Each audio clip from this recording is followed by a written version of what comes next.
The President.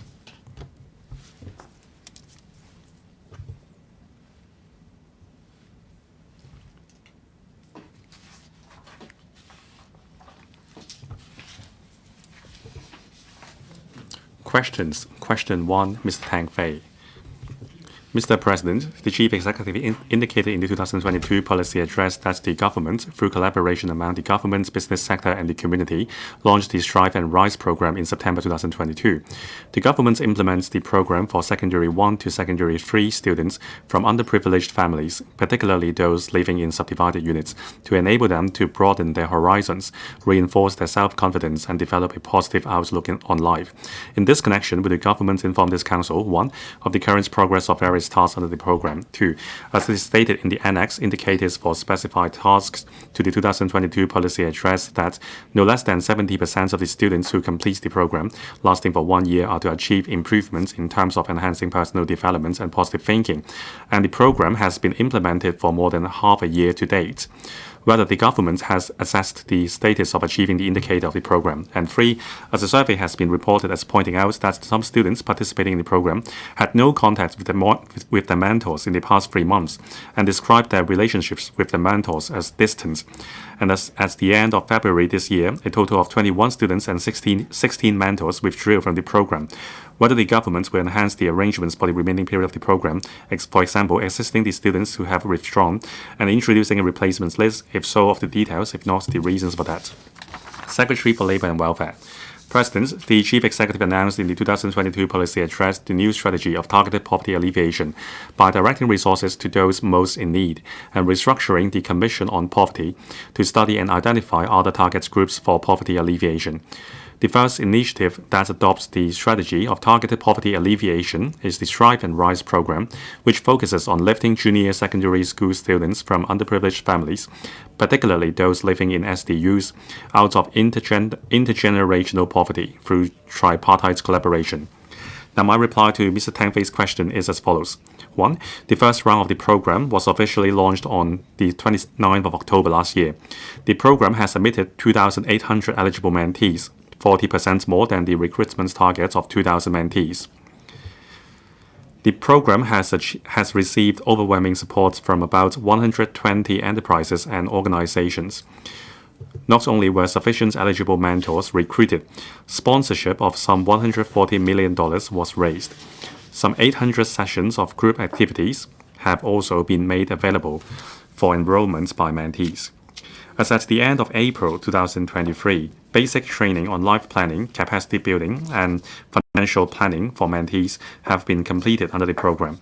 Training sessions on understanding youth and mastering mentors' role and skills, and parenting and communication skills have also been completed for mentors and parents, respectively. So far, the program has offered over 430 sessions of group activities for enrollments by mentees and mentors. Among them, nearly 150 have already been held with attendance of around 6,000, including mentors, mentees, and parents. The group activities cover visits to enterprises in different sectors and facilities of public bodies, activities offering special experience, as well as workshops for mentees to broaden their horizons and enrich their life experience. Starting from the end of January this year, all mentees who completed the orientation session and 3 basic training sessions, including life planning, capacity building, and financial planning, have been given a startup sum of $5,000. As at the end of April, over 2,000 mentees have received the startup sum for implementing their personal development plans under the guidance of their mentors. Upon successful completion of the program, a scholarship of $5,000 will be awarded to mentees for their own deployments by applying the financial planning skills acquired. 2. Mentees in the program are required to attend orientation, basic training, group activities, graduation ceremony, and post-program evaluation. Moreover, interactive sessions are available for mentees and mentors. Mentees will use the startup sum to formulate and implement their personal development plans under the guidance of their mentors.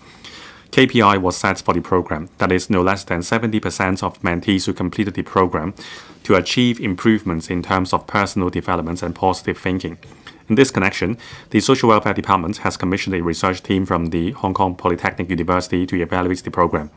The research team will invite mentees to do a self-assessment and collect feedback of their mentors and parents regarding their performance through questionnaires before and after the one-year program on 8 impact indicators. These include ability in goal setting, ability in financial planning, interpersonal skills, social network building, self-confidence, self-esteem, resilience, sense of responsibility and empathy, and sense of belonging to the community. The data collected from the questionnaires will be used to gauge the developments in relation to the impact indicators upon completion of the program. Hence, whether the program can meet the KPI will only be known by then.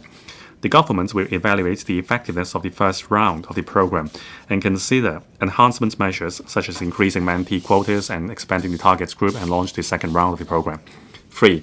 Following the launch of the program on the 29th of October last year, mentors, mentees, and the parents were subsequently arranged to attend orientation sessions together in November.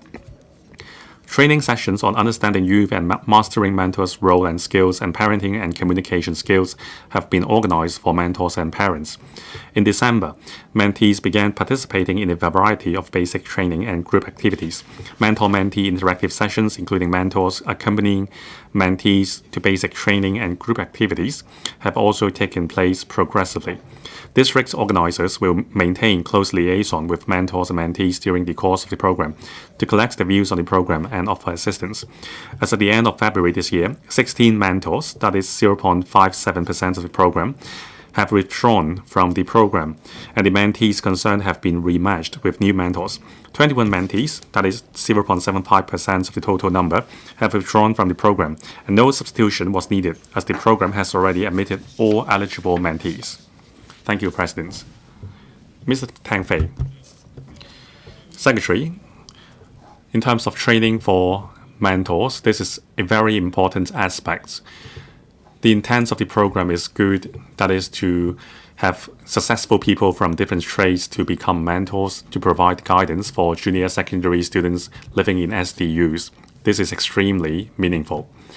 Now, the Secretary mentioned that relevant training have been offered to mentors. So have you evaluated the reasons for the 16 mentors who withdrew? Now, based on the reason for their withdrawal, can you further enhance the program of the training to reduce the risk of withdrawal? Secretary, thank you, Mr. Tang Fei. There are more than 2,800 mentors participating in the program. For the 16 mentors who withdrew, there were personal reasons. So after the completion of the first round of the program, we will evaluate the reasons behind these withdrawals. And when launching the second round, we will make reference to the experience learned in the first round. We can tell mentors the time they are expected to give and also the expectation so that we can do a better job next time. Mr. Sunny Tan. President, I thank the Chief Executive for launching this Strive and Rise program. It shows that in terms of targeted poverty alleviation and youth development, the government is determined. Now, will the government enhance training for mentors so that they understand the grassroots families better, including ethnic minority students who are not well-versed in Cantonese, and also will the government adopt INT to enhance communication between mentor and mentees so that they can make a stronger bond? Secretary, thank you, Mr. Sunny Tang. Now, Mr. Sunny Tang has helped a lot in terms of launching the program. I am grateful for his assistance. Mr. Tan's question was about helping ethnic minority participants who are not very good at Chinese. Now, among the 2,800 participants, some 70 of the mentees are of ethnic minorities. Some of them can speak Cantonese. For the other, they can't. They are not fluent in Cantonese. So we have both Chinese and English version of worksheets. We have simultaneous interpretation available at training sessions. I was involved in the group activities as well. I have talked to several ethnic minority mentees. They were very enthusiastic about the program as well. They could speak Cantonese, but it would be more beneficial or easier for them to read materials in English. So we have facilitated these aspects for them. Ms. Jovi Chen. Thank you. Now, I was involved in a program filmed by the CCTV concerning bidding farewell to SDU. Now, we took a year's time to look at how the program has helped the participants under the Strive and Rise program. Now, the targeted participants are grassroots families and also students from SDU's families. Now, we want to learn how the program can help upward mobility for these students. So I think the government should conduct a study to track the progress. Now, I'm pleased to hear from the Secretary that there will be 8 KPIs and 8 indicators. Now, the program has been launched for half a year. So what is the progress of achieving these 8 indicators? Secretary. President, I thank Ms. Jovi Chen for her question. Now, the program has been launched for a bit more than half a year. We have to wait a bit longer to collect the relevant data. And then, concerning the 8 targets, we will conduct an evaluation. We have engaged the Hong Kong Polytechnic University to evaluate the efficiency of the program. So when we have the findings available, we will report to the council and the public as well. Mr. Benson Look. Thank you, President. Now, under the Strive and Rise program, the government is launching the first batch alumni association, and also the government has begun recruiting mentors for the next phase. Now, in the business sector, we have a lot of mentors. So I hope that in the second round, the quota can be expanded to 4,000. But I don't think a 1 or 2 year program is sufficient for addressing intergenerational poverty. We have to follow up on the graduates. Now, we have to help people to achieve success. Now, we have raised $140 million in sponsorship. So maybe we can invite mentors and mentees from the first round to stay behind. And then mentees can become mentors in the second round. And for these mentees, they should be given a $3,000 financial incentive. This can ensure succession, and also financial support can continue for mentees under the first round. Will you consider this? Secretary. President, I thank Mr. Benson Look for his brilliant idea. We will consider it carefully. As you have said, we wouldn't just call it a day after the first round completes. Now, we will invite the graduates to join the alumni. Now, those will be students graduating to secondary 4. Now, we want to offer them more support based on their needs. Since they are now in senior secondary school, we want to give them employment support as well. Now, with a better support system with the alumni bodies, and maybe we can offer more support for the mentees. Dr. Teck Chi Yuen, Secretary. As mentioned by the Chief Executive, the government's focus is to achieve targeted poverty alleviation.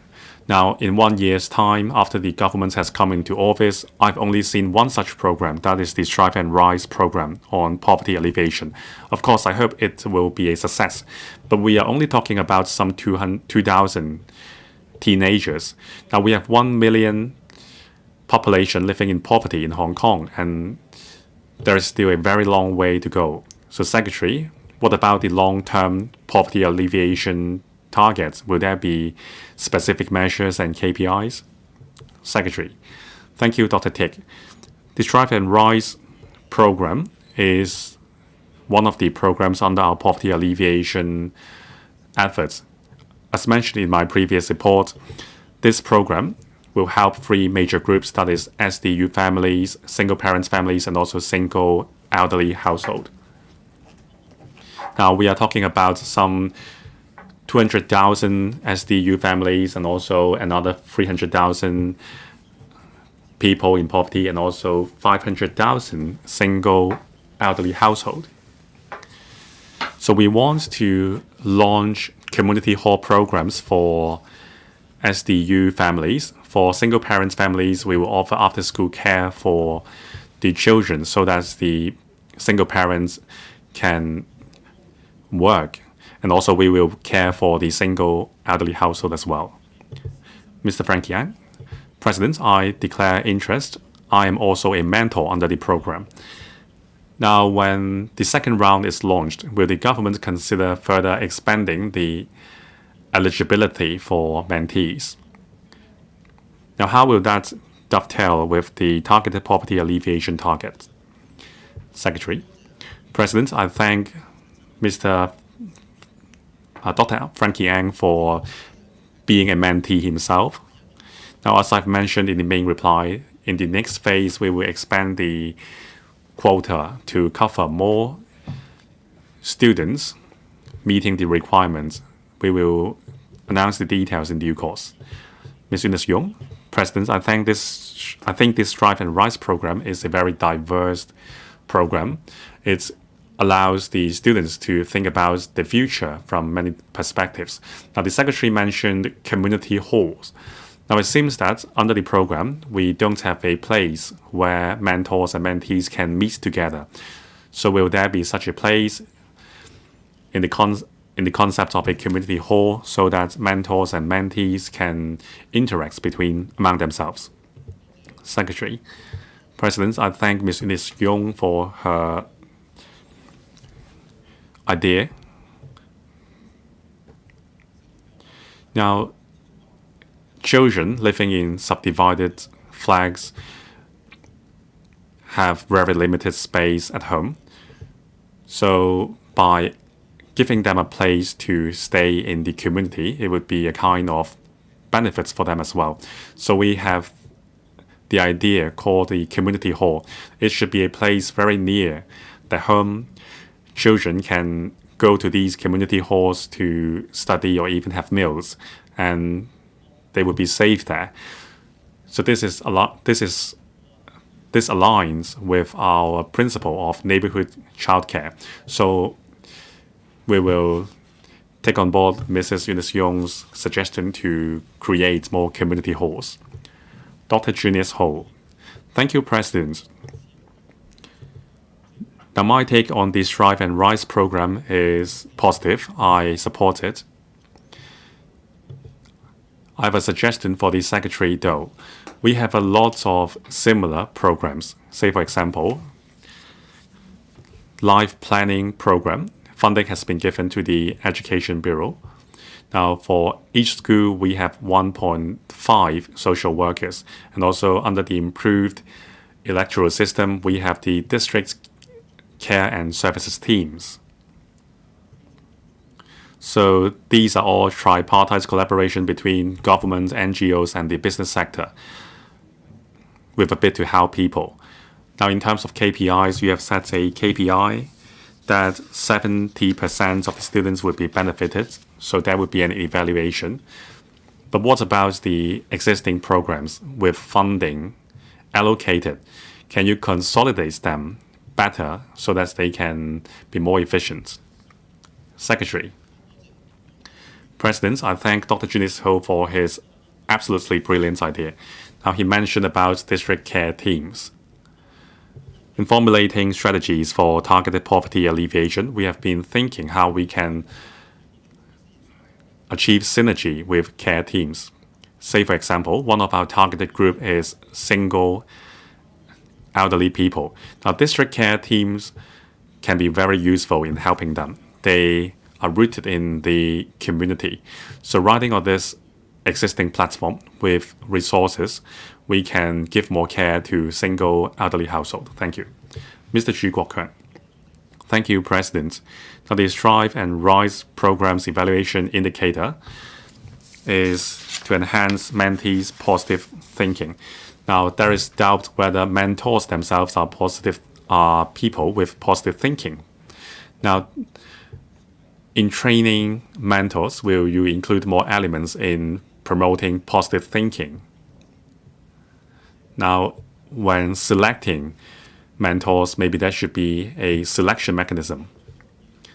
Secretary. President, I thank Mr. Chu Kwok-keung for his question. Now, the participating mentors must be a person with a positive mindset. They are willing to spend their own time in helping underprivileged children in society. So naturally, they are people with positive thinking. Our training is to help them learn how to interact with children, especially children with a different upbringing with them. That's the point of the training. So we want them to become better mentors with these training. That would be very beneficial.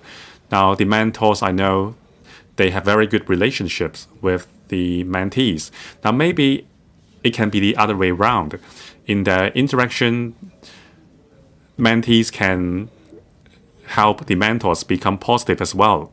The interaction, from what I see, is very positive. They are very happy. Thank you. Mr. Bill Tang. Thank you, President. Now, the Strive and Rise program, I'm also a mentor. Now, the crux issue is the inadequate housing. That is why we want to help families living in SDUs. Now, the Secretary said that he wants to offer more community halls so that they can have a more spacious setting. Now, Professor Chow Hin-sung has an idea. Children from family in SDUs should be given a summer camp in the GBA. So on one day, they will be speaking Putonghua. The other day, they will be speaking English. This will boost their confidence. And that would be beneficial to them since the GBA is very spacious. They will not be confined to their small homes. Will you accept Professor Zhao's suggestion? Well, Mr. Bill Tang has given us a very concrete idea. I can't promise you right now, but I think this is a direction worth exploring. The last time I met with Professor Chow, he also mentioned different possibilities. The idea is to broaden the horizon of children living in SDUs to show them how big the world is. So whether it should be done by us or the school, well, we will explore the details. But the direction is the same. We want to broaden the horizon so that they can see how big the world is and how they can contribute to the world. Thank you. Question 2, Mrs. Regina Ip. Thank you, Mr. President. There are views pointing out that the time needed for handling public consultation, the rising local labor costs and prices of construction materials, as well as the exorbitant consultancy study fees for works, have given rise to the issues of, among others, excessively long planning and construction periods, as well as exorbitant construction costs for some works projects, such as the relocation of Shatin sewage treatment works to Caverns, Route 11, and the drainage improvement works in Kuntong.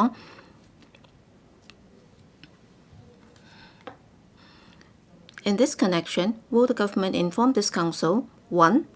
As it is learned that the construction industry is facing labor shortage and the government has proposed the implementation of a smart site safety system in recent years, whether the authorities will consider introducing construction robots to assist in works implementation so as to lower the labor costs, shorten the time for works implementation and reduce casualties, if so, of the details and implementation timetable, if not the reasons for that.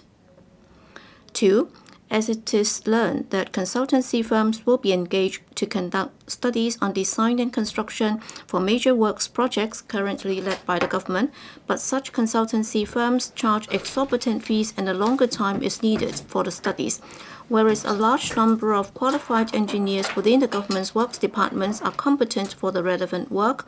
Of the reasons why the authorities continue to engage consultancy firms to conduct studies, as well as the factors for consideration, and 3, whether the government will formulate plans to reduce the cost of individual public works projects, if so, of the details, if not, the reasons for that. Secretary for Development. President, the government has been striving to enhance the planning and governance of public works projects in order to ensure quality of works, better manage cost effectiveness, and enhance site safety performance. My response to the three parts of the question is as follows. 1. The construction industry is a labor-intensive industry. We concur that the introduction of robotic technology can reduce construction costs, shorten construction time, and enhance site safety. Robotic technology can be used on-site for conducting repetitive work processes and also for module production in highly automated and smart production line in off-site factories.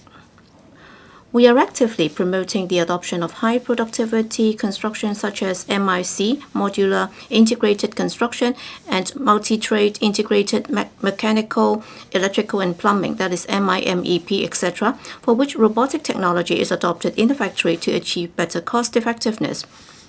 According to a study conducted by the University of Hong Kong, adoption of MIC can reduce construction time by about 30% to 50%, save construction costs by about 10%, uplift on-site productivity by 100 to 400%, and has better performance in terms of workmanship, environmental protection, and safety, etc., than using traditional construction method. The Development Bureau has established a cross-departmental high productivity construction steering committee to lead and coordinate the development of high productivity construction such as MIC. We target to complete the relevant tasks within this fiscal year so as to formulate a comprehensive policy to promote the development of MIC industry. The Development Bureau has also established a task force to lead and coordinate works departments in promoting the application of applied research and development in public works, including adoption of robotic technology on site for paint spraying, surveying, and drilling works. At the same time, we are also actively promoting digitalization of public works, including application of building information modeling or BIM, smart safety site system, and digital work supervision system, etc. Part 2 of the question. For large public works projects, investigation and design studies normally involve multifaceted and complex tasks, including land use planning, engineering designs, surveys, technical assessments, seeking approvals pursuant to statutory procedures, etc. Among these tasks, technical assessments entail a variety of areas such as environmental impact assessment, traffic and transport impact assessment, drainage and sewage impact assessment, etc., while engineering designs cover different aspects such as bridges, tunnels, geotechnical works, hydraulics, etc. All these tasks demand collaborative input from professional and technical staff of many different disciplines. Depending on project scale, the number of professional and technical staff engaged in a project team may range from 60 or 70 to over 100. Works departments would prudently examine whether they have sufficient and suitable in-house manpower resources to cope with the project requirements so as to determine the need to employ consultants. In fact, employing consultants could avoid the need for works departments to recruit a large number of staff so that their staff establishment could be controlled at a reasonable level. As consultants have high flexibility in staff deployment,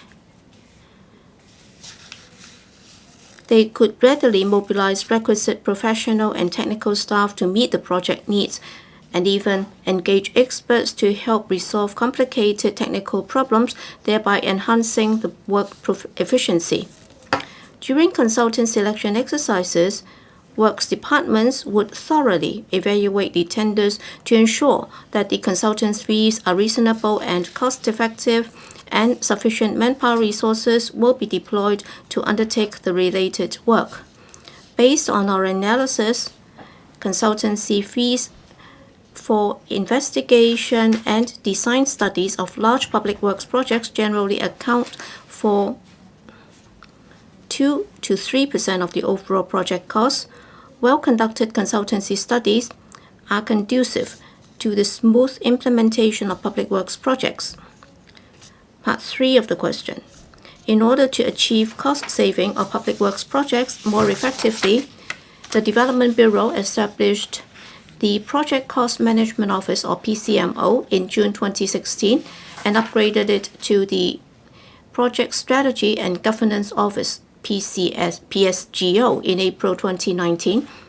Apart from scrutinizing the estimates of public works projects, the PSGO also implements strategic measures to strengthen project governance comprehensively. The PSGO conducts project vetting processes starting from project inception stage and assists works departments to optimize the project design for foundation works, building layout, etc., under the principles of fitness for purpose and no frills. Since its establishment, the PSGO, or the PCMO, has scrutinized more than 480 public works projects, which have to seek funding approval from the Finance Committee of this Council, and successfully identified cost saving of more than 160 billion from the total original project estimates of $980 billion.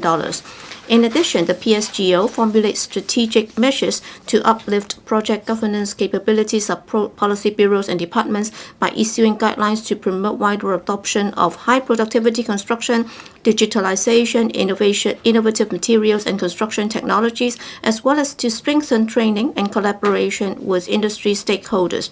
We will keep the momentum to complete the above tasks so as to enhance the performance of public works projects. Mrs. Regina Ip. President, I am not against engaging consultants. As the Bureau Director said, consultancy fees would only account for just 2% of the overall project cost, but then for consultancy studies, very often they would take a long time. For example, according to some information that I got, I'm not sure if it's correct, because individual consultancy studies would involve the partial resumption of the defending golf course. Well, it would take some 10 years at a cost of about $30 million. Correct me if I'm wrong. Well, if you're talking about resumption of part of a golf course, and if it takes 10 years, does that mean that at least 10 years later, we would only be then able to develop the golf course?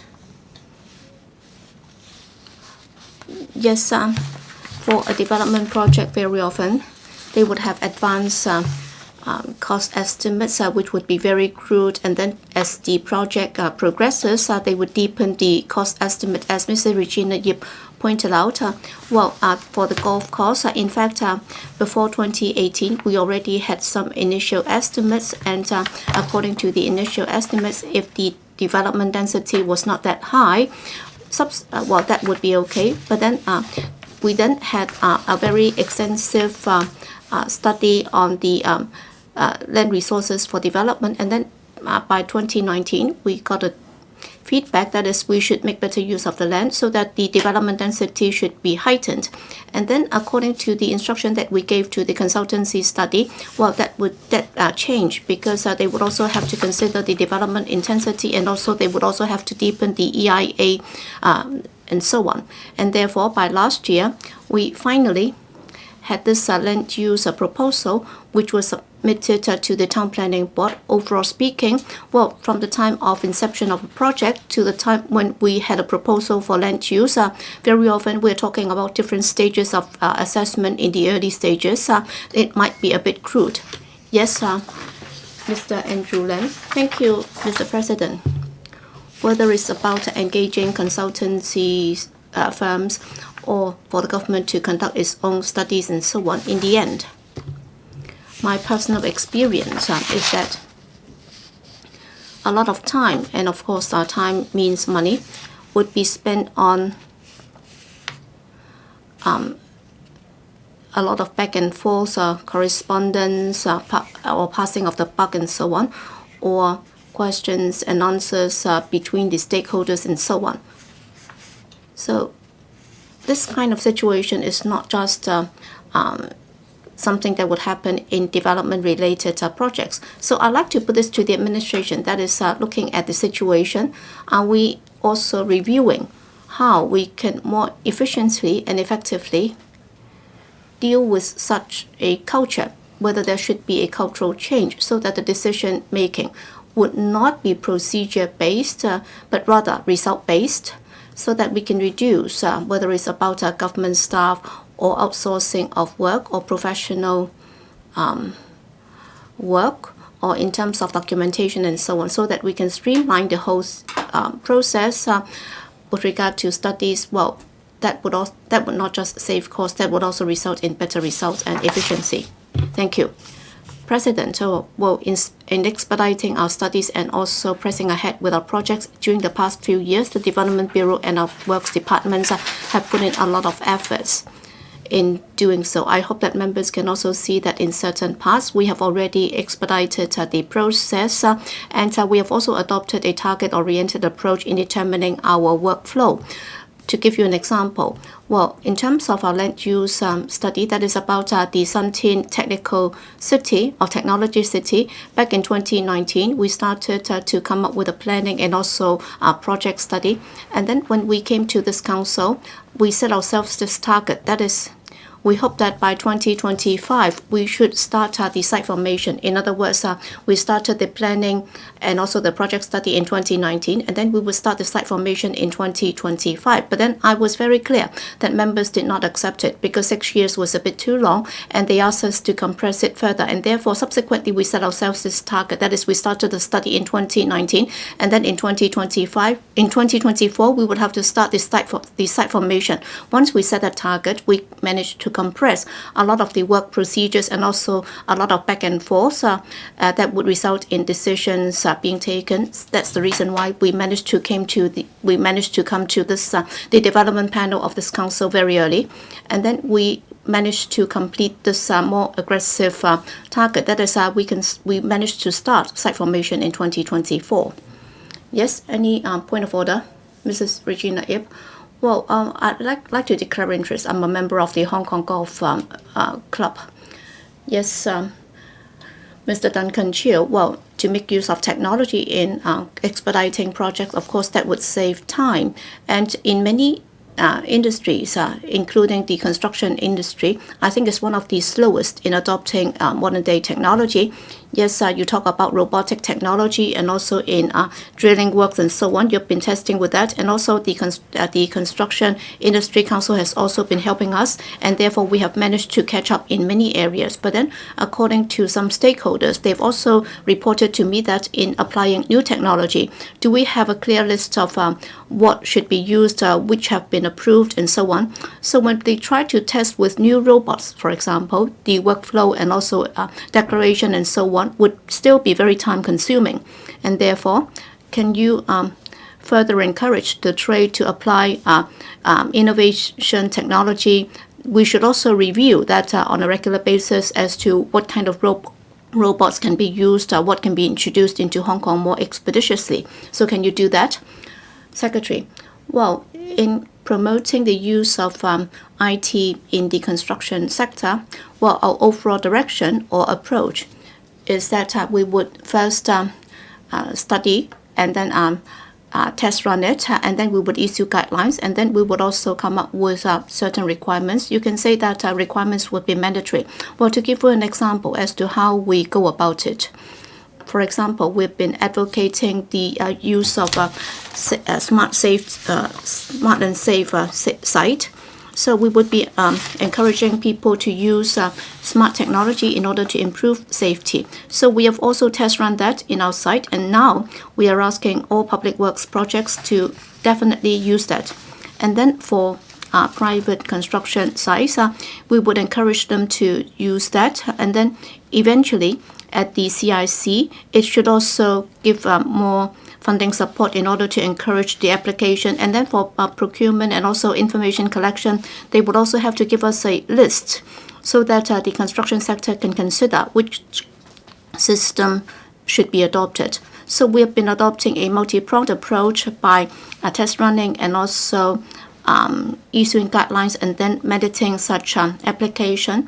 And then once they are no longer required to submit application for the use of that, we would also put in place appropriate arrangements. For example, using MIC in the construction, then we would require our building department to pre-approve certain installations and equipment and so on, so that within the buildings department that would be approved, and therefore you don't have to worry about it. You can just place orders for that.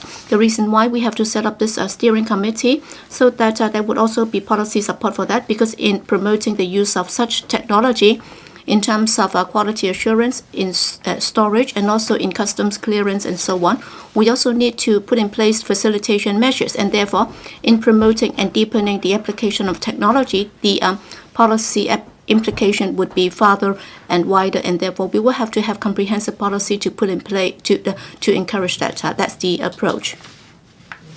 Next, Mr. Tony Chair. Thank you, President. Hong Kong's construction costs, when compared to many mainland cities, I think the gap is still very wide. And of course, in considering construction costs, construction materials, labor costs, and also profit margin and so on, these are the main three areas that we have to bear in mind.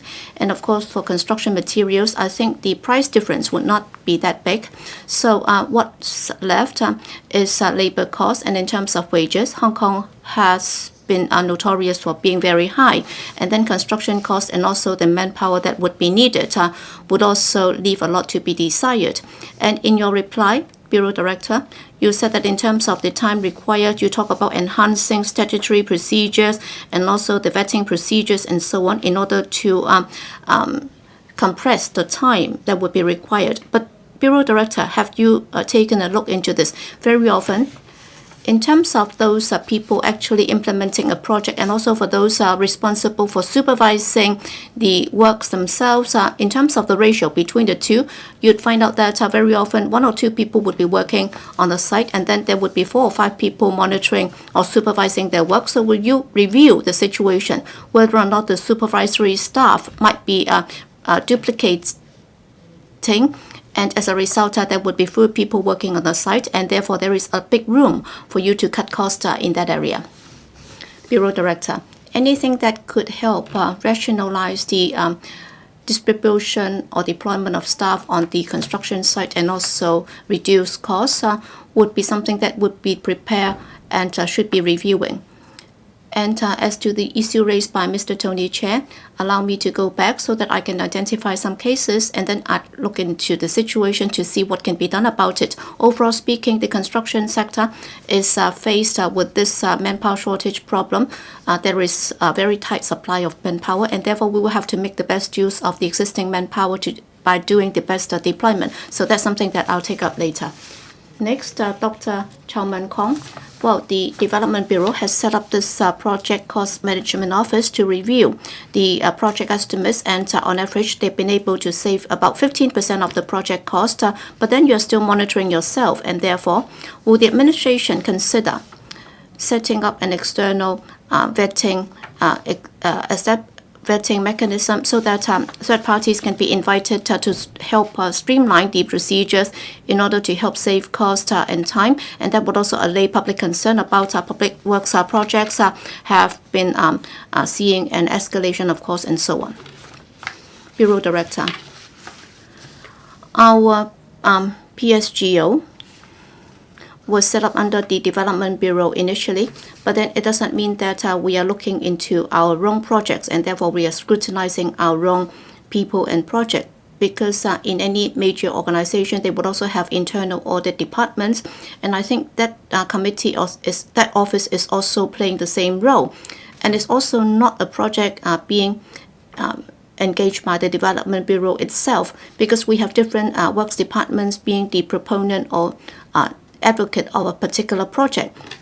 And of course, if it's outside of the Development Bureau and if it's under the audit department's purview, then both the PAC of this council and also the audit department would be playing that role of scrutinizing these projects. As to the second question raised by the honorable member, sorry, I just missed that. Can you repeat that again? The second part of your question. Sorry, it's about streamlining the vetting procedures. Well, in fact, we have adopted a two-pronged approach. One is the statutory procedure. So at our Bills Committee, we are doing this scrutiny of this particular bill. As to the actual process. We have this established mechanism. Our Undersecretary is leading that. He is liaising with different sectors of the industry to find out which process can be streamlined, and then we would take a look, and then there would be more interaction with them. Third question, question 3. Mr. Dominic Lee. Thank you, President.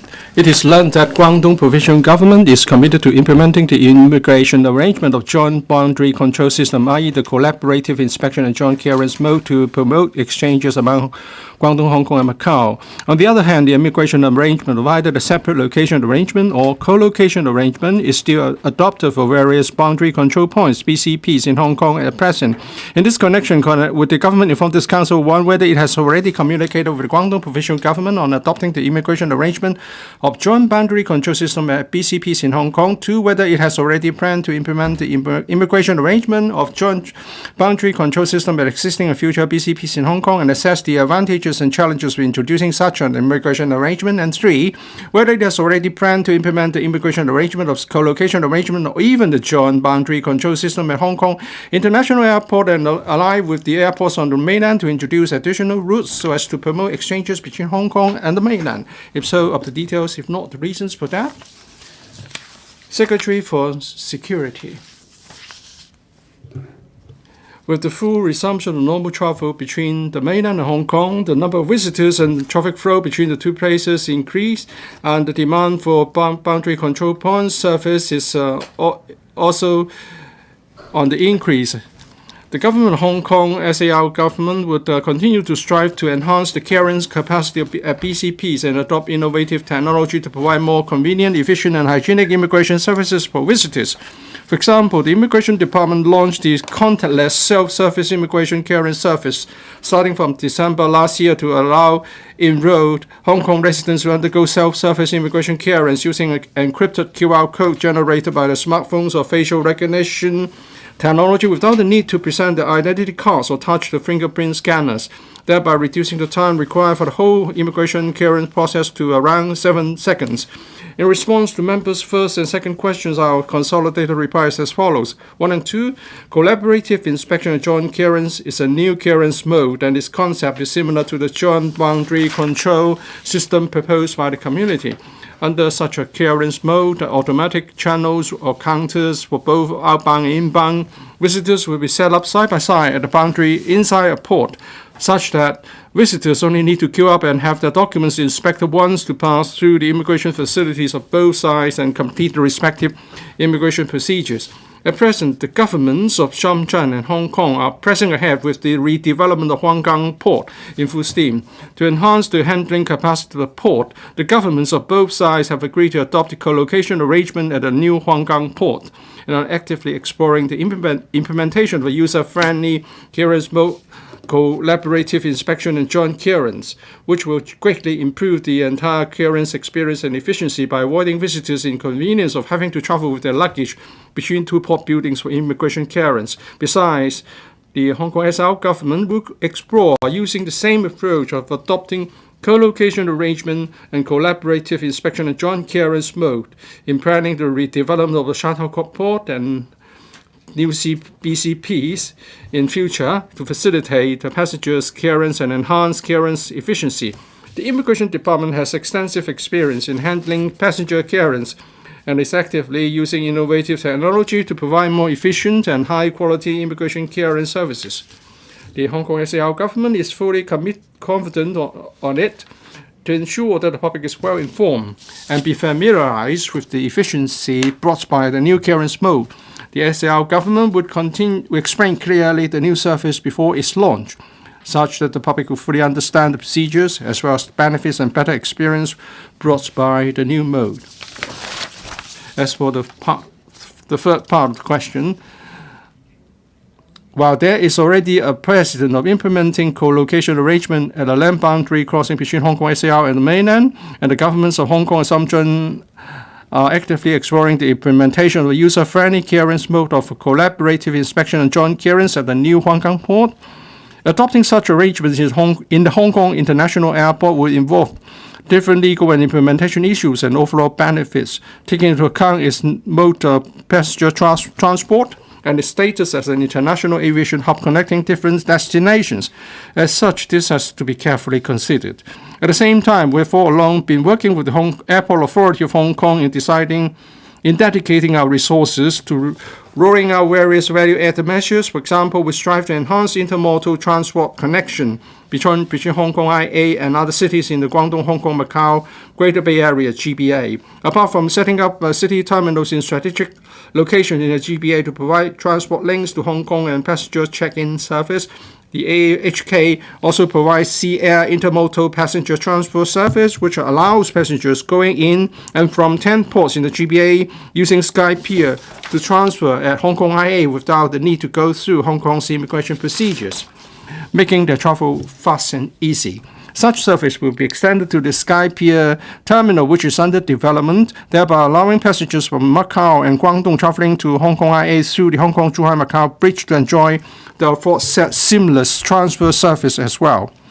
Besides, the TMHK is working with Zhuhai Airport in introducing Fly via Zhuhai Hong Kong passengers transfer service, which will allow mainland passengers to reach worldwide destinations through Hong Kong IA by flying to Zhuhai Airport first and then transfer to Hong Kong IA through Hong Kong-Zhuhai-Macau Bridge. International passengers were also able to travel to the mainland cities through the reverse process. At the same time, the TMHK is also actively applying innovative and technology such as flight token to speed up air processes and shorten the clearance time for passengers. The Hong Kong SAR government and the TMHK will continue to explore possible measures to enhance the clearance efficiency, connectivity with the mainland, and will expand the Fly via Zhuhai Hong Kong passenger transport service to include mainland cities to which Hong Kong does not have direct flights, thereby integrating the international aviation network of Hong Kong IA with the domestic aviation network of Zhuhai Airport for strong synergy, with a view to enhancing Hong Kong's status as an international aviation hub. Thank you, President. Mr. Dominic Lee, I thank the administration for making traveling more convenient. Now for co-location arrangement, you are still considering whether to implement it. Compared with co-location, what's the time that's going to be saved if we have separate location for clearance? For the collaborative inspection and joint clearance, we believe it will save about 50% of the time. 30 seconds will do. Usually, you will have to go through the exit procedure, and then you have to go through the entry procedure. But for this collaborative process, you just show your ID document once, and then you will proceed to an exit terminal, and then after exiting, you will be already on the other side of the clearance process. Mr. Yu Pak Leung, if Hong Kong wants to play its role as an international aviation hub and the GBA's transport collection hub, we need the Hong Kong IA to play a part. And I thank the administration for increasing manpower during festive holidays to make the processes smoother. For the new Guangdong port and for other BCPs, you would considering this collaborative inspection and joint clearance, or the so-called joint boundary control system. We are expecting this to happen with a keen interest. So what about the Chung Ying Street? Well, I thank the Secretary for helping the tourism industry in opening up Sha Tao Kok after the pandemic is over. This is a very popular tourism attraction. Can you introduce some new mode of arrangement so that Chung Ying Street can be open to tourists generally? Thank you. Chung Ying Street is not a port. Sha Tao Kok is a port, but Chung Ying Street is not. It's a legacy of the past. And there are residents there which go in and out of the boundary. We are planning to open up the Hong Kong side of Sha Tao Kok for tourism. As for the question, you are asking for a comprehensive tourism arrangement for both sides of the boundary, and then the people tourists can go there without the need of any clearance. But that would be a different type of clearance process that we are talking about. Mr. Ma Fung Kwok.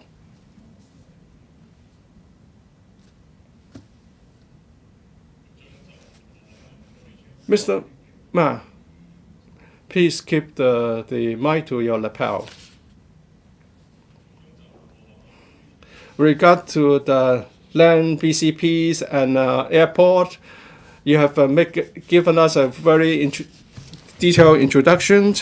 But apart from the Sky Pier arrangement, there are other ports on the mainland, such as Chongshan, and sea route transport is easier to control.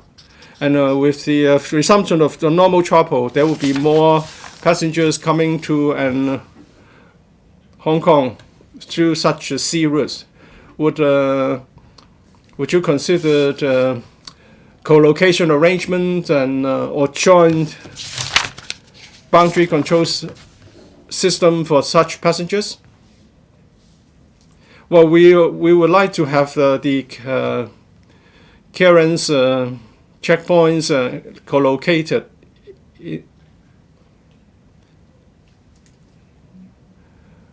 But we are talking about different ports at different locations, and if we are in particularly talking about pier, and which would offer many routes to different destinations, can we really save a lot of time by co-locating the immigration facilities there?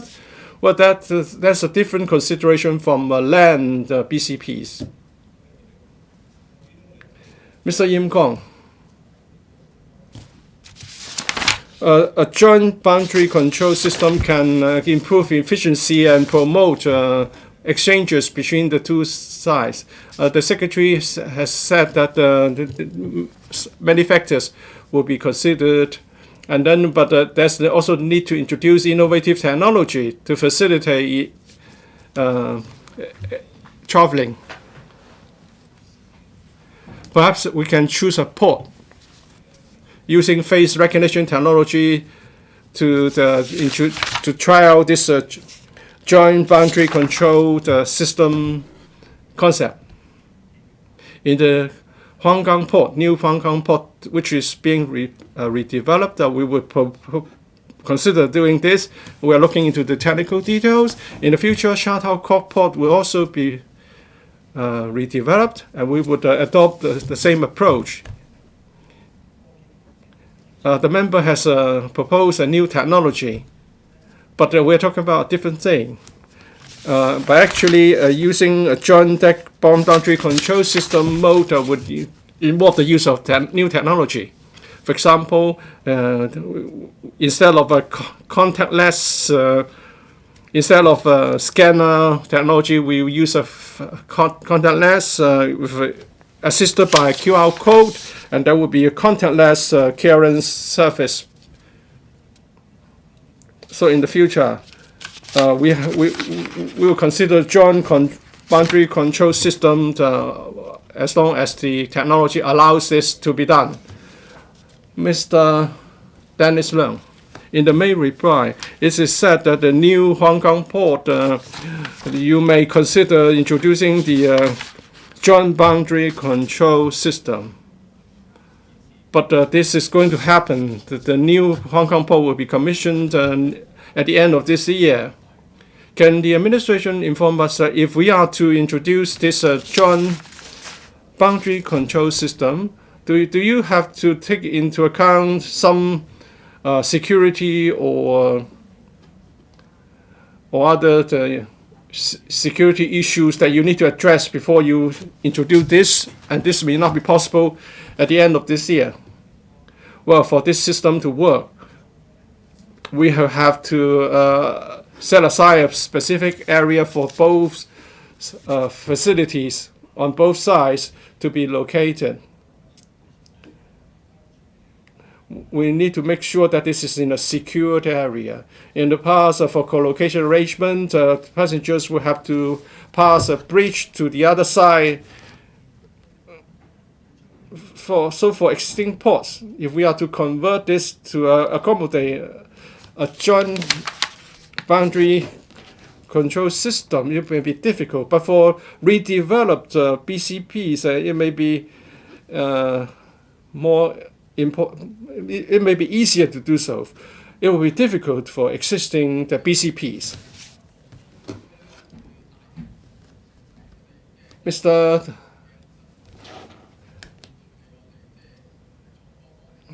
Dominic Lee. Well, we are going to promote Industry 4.0 and promote the exchanges and traveling of the two places. And we're going to the Northern Loop, and that will be the Shanghai new development. Can we add a new port to offer better connection to Shanghai, and also to serve as a trial ground for co-location arrangement?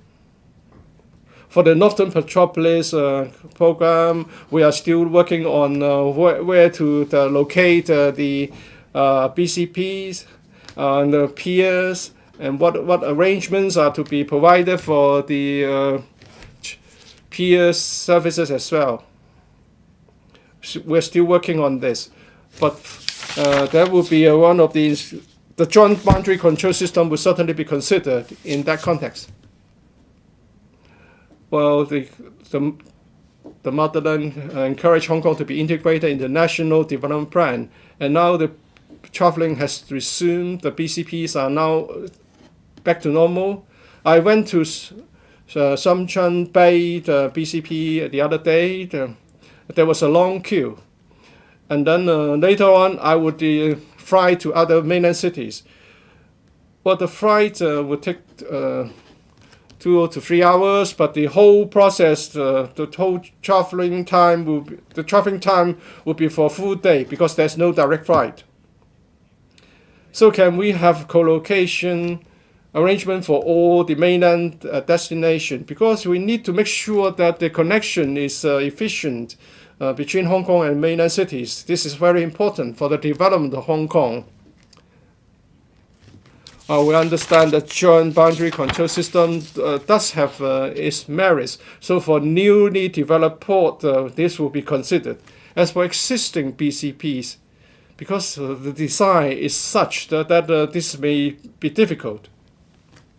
As for aviation services, I'll ask my colleagues, Under Secretary for Travel and Logistics, to respond. Thank you for your question. Well, Hong Kong has been striving to improve the aviation connection with the mainland. Depending on the market needs, we have been reviewing with the mainland and expanding our aviation and transport services coverage with the mainland authorities. Hong Kong International Airport is the more developed airport in the Greater Bay Area. We have been expanding the airport and coverage. We have been doing our best to strengthen Hong Kong's status as an international aviation hub, so that we can attract more transit passengers from the mainland using Hong Kong IA. And the TMHK has already explored with the Zhuhai Airport to introduce the via Zhuhai Hong Kong passenger transport service. And Zhuhai's airport serves 80 destinations, including mainland cities that do not have international connection flights. So passengers from cities with no direct international flight service can fly to Zhuhai and then use the Hong Kong-Zhuhai-Macau bridge to go overseas through the Hong Kong IA. This would utilize the international aviation network of Hong Kong as well as the domestic aviation network of Zhuhai to facilitate the mainland passengers in using Hong Kong HIA service.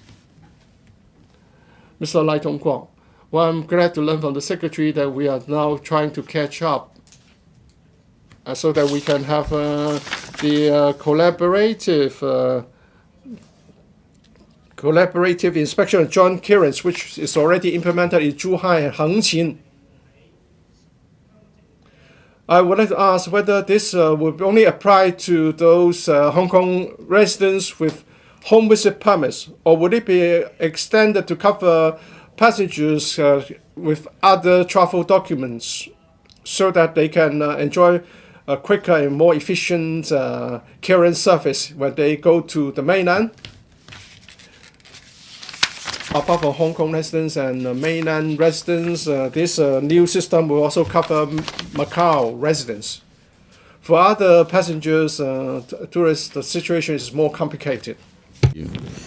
The fourth question, Mr. Benson Look. Thank you, President. In a reply to a member's question earlier, the government pointed out that as of the 3rd of March this year, around 6.84 million identity card holders had their ID cards replaced with new ones through the territory-wide ID card replacement exercise. That's roughly 85% of all Hong Kong residents who needed to have their ID cards replaced. Now, with the extended service hours arrangement being implemented by the Immigration Department and for registration of persons or ROP officers, up to 18,000 applications could be processed per week.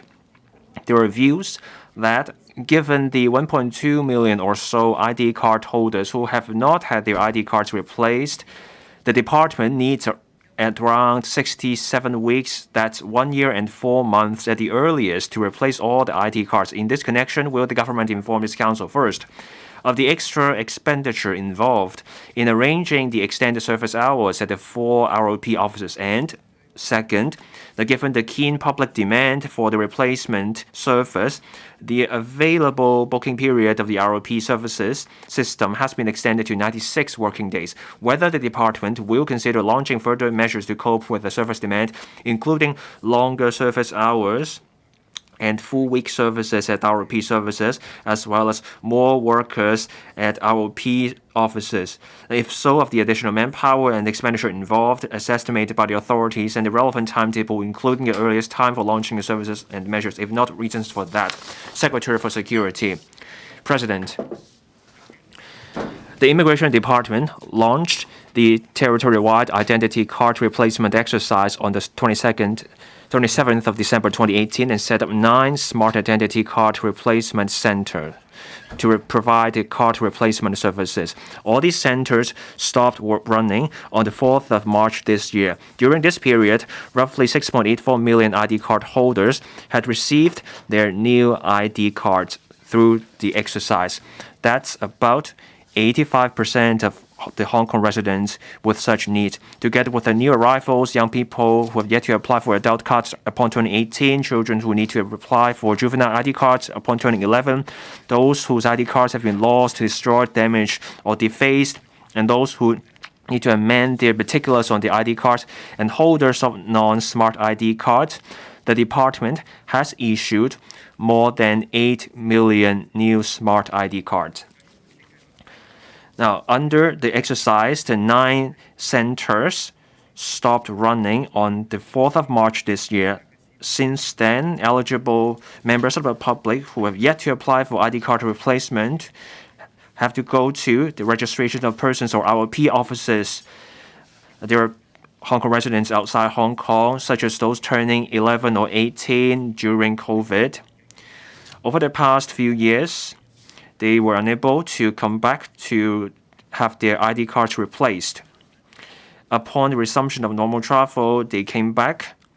Given this situation in recent months, at the ROP offices, the slots are tight. Given this problem, since the 6th of March this year, at 4 designated ROP offices have been offering extended hours up to 10 p.m. so that those who have yet to have their ID cards replaced can get their new ID cards. That is Mondays to Fridays, 4:30 to 10 p.m. and then 12:30 p.m. to 10 p.m. on Saturdays. To meet the public demand for the replacement services, since the 12th of April this year, those turning 11 or 18 or holders of Hong Kong ID cards and they need to get an adult or juvenile ID card, apart from the 6 ROP officers during their normal service hours, these people can also book a slot during the extended service hours at the 4 designated ROP offices. In addition, at the Hong Kong office, launched a special service day on the 5th of April, that's a Qingming Festival, and also another special service day on the 7th of April, that's Good Friday, so that people could apply to have their ID cards replaced to make it easier to book a slot. Starting from the 12th of April this year, the open booking period of the ROP services has been extended from 24 working days to 96 working days. So far, slots are still open within 96 working days. Starting from the 27th of April, the department has also added the function of inquiry to the booking status of registration of persons' offices. This is to further enhance the online booking system. My consolidated reply to the members' questions is as follows. Normally, the 6 ROP offices can process up to 10,000 ID card applications per week. To speed up the processing of ID card replacement applications for those who still need to get their cards, starting from the 6th of March this year, the department redeployed its internal resources and manpower and started offering 4 extended hours at 4 ROP offices. This is to beef up the processing capacity by 80%, so up to 18,000 applications per week. Besides, the department also offered special service on the 2 public holidays in April so that people could get their new ID cards. The department will continue to closely monitor the progress of the exercise and assess the demand for various types of ID card services, including replacement of old cards with new ones, new arrivals, those turning 18, ID cards for those turning 11, and also the replacement for those who lost, who had the cards destroyed, damaged, or defaced, or for those who need to change the details on the ID card, and also the replacement of non-smart ID cards. The department will, when appropriate, further review the service hours of the ROP offices in light of the public demand for the services. If needed, the HKSL government will put in more resources to further enhance the handling capacity of the replacement services so that people can continue to have the ID cards replaced in an orderly way. In addition, I would also like to stress that the existing old smart ID cards are still valid. Now, even if you have missed the replacement window, the old cards are still valid. They are until they are declared invalid through a Gazette notice. The government will closely monitor the progress of the exercise before deciding when to decide to declare the old smart ID cards invalid. Therefore, the people who still need to replace their old cards, they don't have to worry about being unable to come in to Hong Kong. Of course, I will hope people could get their cards replaced as soon as possible. Next, Mr. Benson Look. Thank you, President. In the main reply, we can see that the Immigration Department has put in a lot of work. Over 4 years of replacement, the department has done a lot of publicity. So 85% of people had their cards replaced in 3.5 years. That's pretty good for the KPI. As the main reply says, the department offered an evening service and also service on public holidays. The public commended the Immigration Department for that. That shows the government is delivering what people are calling for. Now, as the government told us, the old cards are still valid. People should not worry. But then at street booths, some people told us, now they haven't got their new cards. They are worried. They wondered if the old cards would affect their access to services, say at the airport or at the boundary process crossing port, or whether they could check out a book at the library, or whether they would run into problems when the police officer asks for their ID card. So the government should explain the matters clearly to people. People wonder, what are some reasons the government would consider in deciding when to draw a line and declare the old IDs invalid? Thank you, President. I want to stress once again that if you hold the old smart ID and if you have missed the replacement window, your old ID card is still valid. Now, we have had a few replacement exercises in the past. We wait till most of those who need to replace the cards have done so. And then we wait for, say, a year before declaring the old ID cards invalid. This is to make sure that we can minimize the impact. Now, the old cards are still good. We roll out the new ID cards because we're offering more security features, and the chips are also more capable than the old ones. If you have the old smart ID card, say you go to the library, you can access the service as normal with your old ID card. On when we will declare the old smart ID cards invalid, we will have to see the progress. Roughly 85% of old cardholders have had their new card. Experience shows that only roughly 90% will get their cards, the new cards. And then for the remaining 10%, for whatever reason, they decide not to replace their old ID card. So we will keep track of the progress and decide to turn the old ones invalid depending on the progress. Next, Dr. Johnny Ng. President, the Immigration Department has been very considerate. They visited more than 1,000 care homes for the elderly and for those with disabilities about the exercise. So what are some grounds for granting exemptions? And for those outside Hong Kong, they couldn't come back to Hong Kong within the replacement window. What are some arrangements for these people to get their cards replaced? Thank you, President. Now, I will address the point about Hong Kong residents overseas. They don't have to worry. Even if they have the old smart ID card, and if they have missed the replacement window, they will not be denied entry because of that. Now, even after we declare the old smart ID cards invalid and they hold the old card, they can still come in, but there will be some extra processes at the customs, but they will not be denied entry at the border. Now, during the replacement exercise,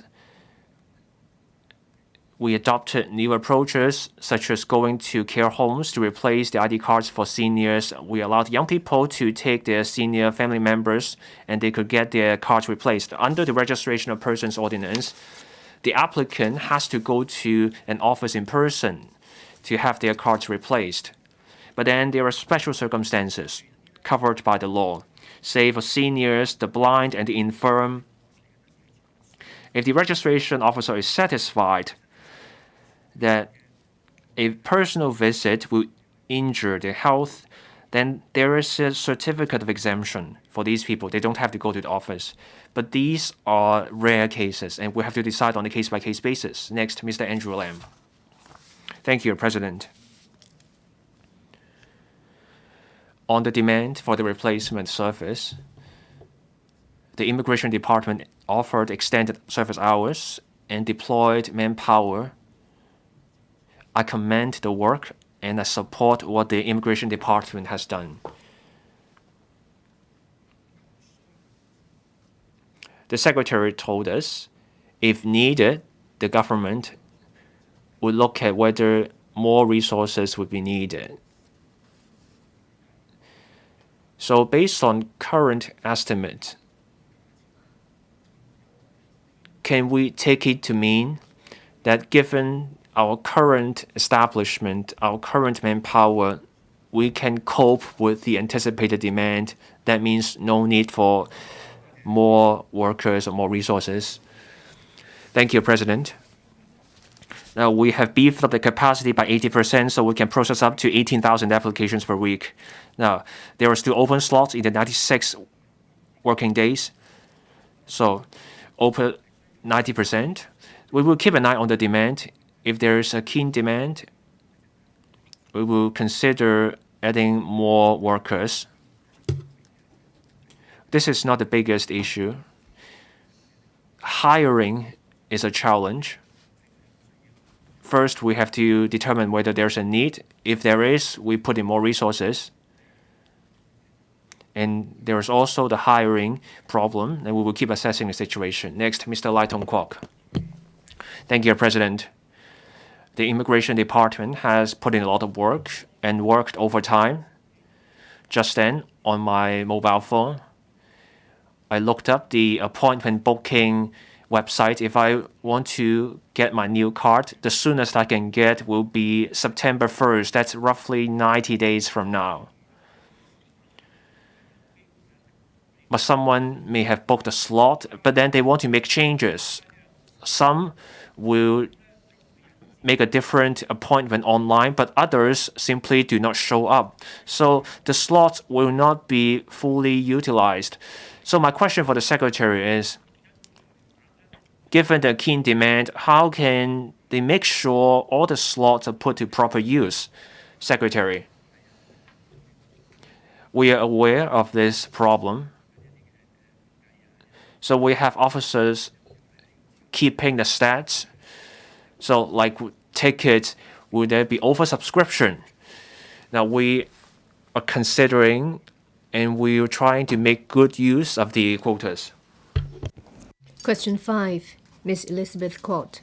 Thank you. It is learned that the birth rate in Hong Kong continues to drop, with the total fertility rate falling to 0.77 in 2021, which is among the lowest in the world. There are views that assisted reproductive services may increase the docility of children. In this connection, will the government inform this council, 1, whether it will consider measures to boost the fertility rate in the short term, such as providing direct subsidies for childbearing, increasing childcare services, and strengthening family-friendly working arrangements. 2, given that the median age of women at first birth in Hong Kong increased from 29.4 years old in 2001 to 32.6 years old in 2021, whether the government will study the provision of centralized oocyte cryopreservation service in Hong Kong so that women who suffer from sickness or those who marry late can have their eggs preserved as early as possible for future use, thereby increasing the chance of childbearing. If so, of the details, if not, reasons for that. And 3, given that Queen Mary Hospital, Prince of Wales Hospital, and Kwong Wah Hospital currently offer IVF in vitro fertilization clinic or fertility assessment clinic services, and they also provide IVF treatment, but it is learned that the longest waiting time is 10 months or so, while the waiting time for these services in the private sector is extremely long and the fees are often more than $100,000. Whether the government will increase measures such as increasing the quota for these services in the public sector or providing subsidies to those who use private services. If so, of the details, if not, reasons for that. Secretary for Health. President, members, first of all, I'd like to clarify that I've been attending a lot of meetings and receiving deputations, so there's something wrong with my throat, so I will be speaking quite softly and my voice will be low. I ask for your tolerance, but I clarify that I don't have a fever, I don't have any symptoms of upper respiratory illness symptoms, and my RAT test is negative. Birth rate and docility of children are population policy issues, measures of which concern different policy areas and bureau, including the Labor and Welfare Bureau, LWB, the Home and Youth Affairs Bureau, HYAB, the Education Bureau, EDB, and Civil Service Bureau, Financial Services, and the Treasury Bureau, Health Bureau, and other relevant departments. In response to Ms. Elizabeth Kwok's question, my coordinated response in consultation with these bureaus is as follows. 1. The decision to bear a child depends on a number of factors, including personal preference, lifestyle, economic, and social situations. Childbearing is a major family decision. Excessive government intervention is not appropriate. However, we will implement family-friendly measures to foster a supportive environment. The government has been encouraging employers to implement family-friendly practices, including flexible work arrangements, additional leave to cater for family needs, and living support. These are to help employees balance their work and life. In addition, subsequent to the government's lead to implement arrangements for its eligible employees, the paternity leave and maternity leave under the Employment Ordinance were increased to 5 days and 14 weeks in 2019 and 2020, respectively. This gives eligible employees more time to spend with their newborn and to take care of them. To assist parents who cannot take care of their children because of work or other reasons, the Social Welfare Department (SWD) subsidizes NGOs to provide childcare services to meet the needs of parents and their children. To enhance the long-term planning of such services, the government has formulated a population-based planning ratio for aided childcare center (CCC) places. That is, 100 places for 25,000 people in the population. And this has been written into the Hong Kong Planning Standards and Guidelines in March 2020. The SWD is committed to increasing aided CCC places. Long full-day service for children under the age of 3 is provided. At the same time, the EDB launched the kindergarten education scheme in the 2017-18 school year. About 90% of half-day kindergartens are free of charge, while fees for whole-day ones are maintained at the low level. Families with financial needs may apply for fee remission under the Kindergarten and Childcare Center Fee Remission Scheme. Besides, the EDB has regularized student grant from the 2020-21 school year. All students in secondary day schools, primary schools, special schools, and kindergartens will receive $2,500 every school year to alleviate the burden on education expenses. In addition, the HYAB will continue to support the Family Council in promoting the adoption of diversified and flexible family-friendly employment practices. To this end, the Family Council will launch new promotional videos and radio program in 2023-24. Regarding the second and the third point, childbearing is a personal choice. Generally speaking, healthcare service is not a key factor in the decision. The proportion of couples who need assisted reproductive services is not high. There are, in fact, public and private healthcare institutions offering assisted reproductive services, including in vitro fertilization, IVF, storage of oocytes, etc. As at the 1st of May this year, 4 public and 11 private healthcare institutions have been licensed by the Council on Human Reproductive Technology to provide services on the storage of oocytes. Licensed institutions under the Human Reproductive Technology Ordinance Cap 561 may provide services on storage of oocytes to their clients, including singletons. However, for singletons who have oocytes preserved, that preserved oocytes may only be used for other reproductive procedures after they become married. According to the regulation, the preservation period of oocytes for reproductive procedures on themselves, the preservation period is 10 years. From the healthcare services policy perspective, the provision of assisted reproductive services in the public sector can serve as an opportunity for specialist training and offer certain options to the public. In terms of resource allocation in the public sector, a balance needs to be struck between provision of assisted reproductive services and life-saving medical services, especially for life-saving services not available or are charged at a higher rate in the private sector. The government and the Hospital Authority HA have been monitoring the demand for childbirth and related medical services, as well as development of assisted reproductive services in the public sector. At present, the service capacity can largely meet demand. There is no plan for public-private partnership in assisted reproductive services. Thank you. Ms. Kwok.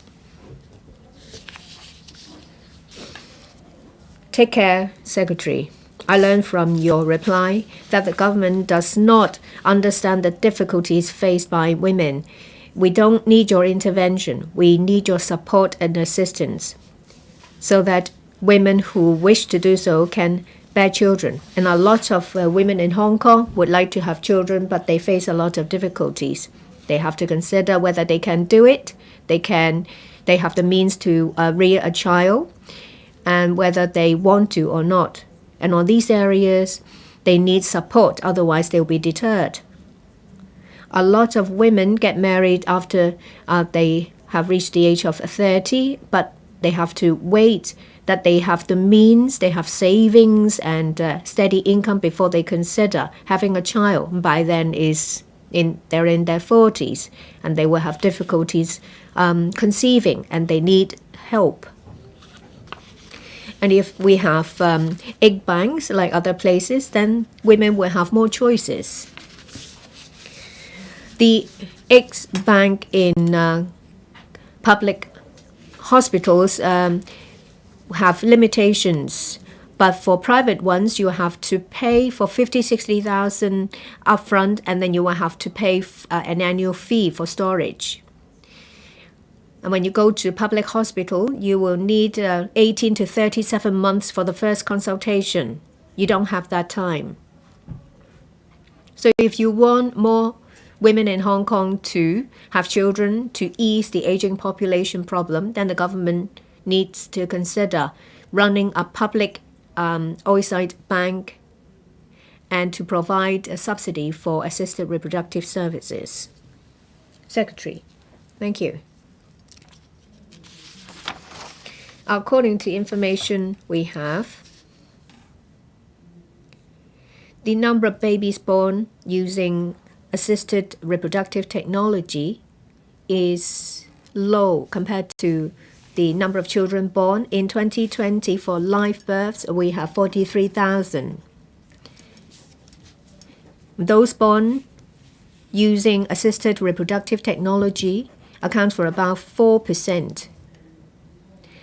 And in relation to transfer of stored oocytes is less than 3%, is on the low side. As I said, I have pointed out that childbearing is a complicated issue. When one decides whether to have children or not, there are many factors at play. Say, for example, fees, that is financial factor, in terms of storage of oocytes or cryopreservation of fetuses is a small factor. In the 9 outpatient ONG clinics, obstetrics and gynecology clinics, they will have to wait. According to the information we have, they don't have to wait for more than a year. Mr. Kwok Wai Kang. According to the reply of the Secretary,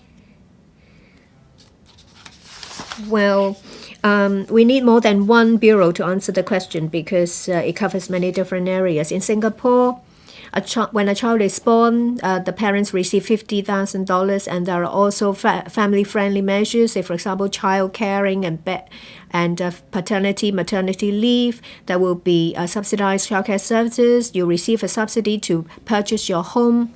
And there is also 75% subsidy when it comes to relevant assistance. We seriously lag behind. The most important thing is that there is no sign that Hong Kong would like to catch up. Of course, childbearing is a personal choice. But when it comes to our demographics, it's something that a capable government needs to be concerned about. That's why we want encouraging measures when it comes to fertility. Every time a question is asked, the government will give you the same set of answers. Does it mean that the government has no new or enhanced measures to encourage childbirth? Regarding importation of measures of top talents or elementary workers, they are all included under the population policy. They're not seen as labor policies. That is it why the labor sector is not consulted. I think your question is better directed at another secretary, but I'll ask the secretary if he can answer it. Secretary. Regarding the population policy, a Human Resources Planning Commission was established in April 2018. They consider population-related measures, human resources planning measures. So I think what you mentioned is already under consideration by the Commission. Mr. Michael Look. The two members talked about many different ways to encourage fertility rate. I'm not going to repeat. What I'd like to say is that it's not easy to give birth to a child, and rearing one is even more difficult. I have personal experience. I'm a social worker, but still sometimes I'm at a loss when it comes to teaching my children. When they're young, you have to take care of them. When they get older, you have to concern yourselves about school problems, behavioral problems. And if your children have special educational needs, it's even more difficult. When you're afraid that you are not a good parent, then you would be deterred from being a parent. So when it comes to family education, do you have a comprehensive policy? Currently, the policy is fragmented. We see some elementary training programs, but there is no continuation. You leave it to the devices of parents. How can you get together the social welfare department and organizations to support family education? In the mainland, there is a Family Education Act. It's a piece of legislation on this important issue to forge the correct values on the world, values on our country. In LegCo, there is a subcommittee on family education. So legislators have taken action. But will the government have comprehensive family education policy to help boost fertility rate? Let me remind members that your supplementary questions should be relevant. This question is about assisted reproductive services. We have the Secretary for Health to answer the question. Your question is off a tangent. How do you suppose the Secretary to answer? My view is that they have not done enough. I asked the Secretary if they have a comprehensive policy, but I think your question is irrelevant. Professor Chen Wing-Kwong. Sorry, the speaker is off mic. I've already made a ruling that your question is irrelevant. Mr. Michael Look. Please.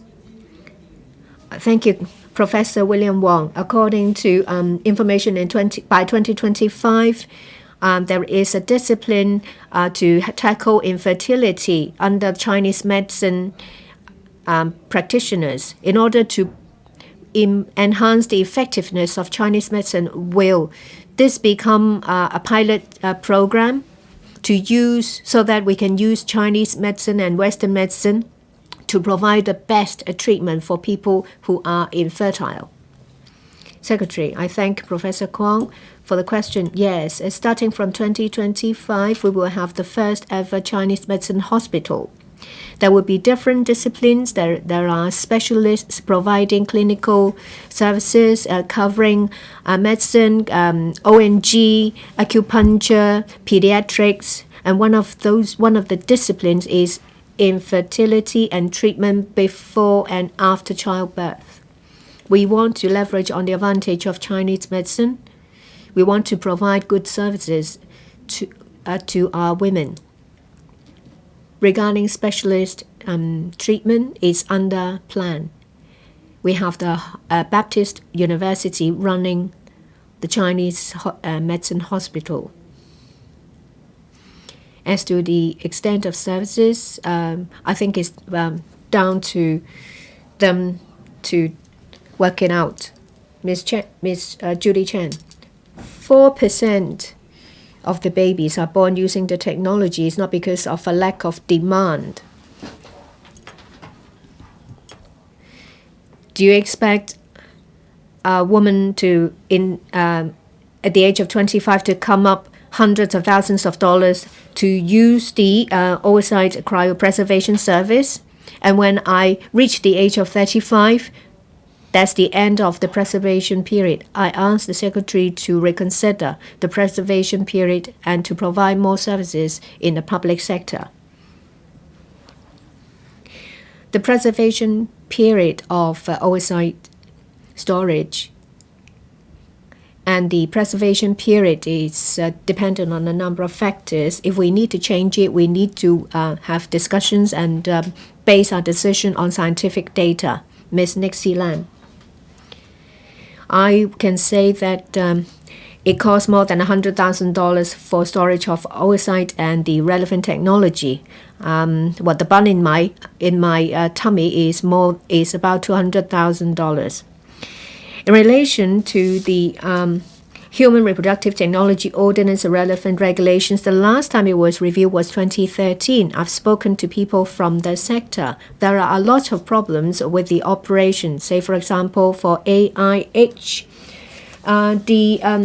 the collection of data, the scope is very small, and they collect redundant and repeat and duplicate information.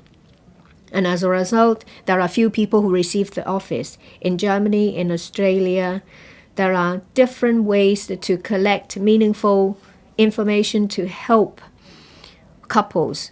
I see there is a lot of room for improvement. So would you consider the current council into a standing commission comprising experts and doctors to review the rules and the codes so that the percentage can increase? In the public sector, the priority given to assisted reproductive service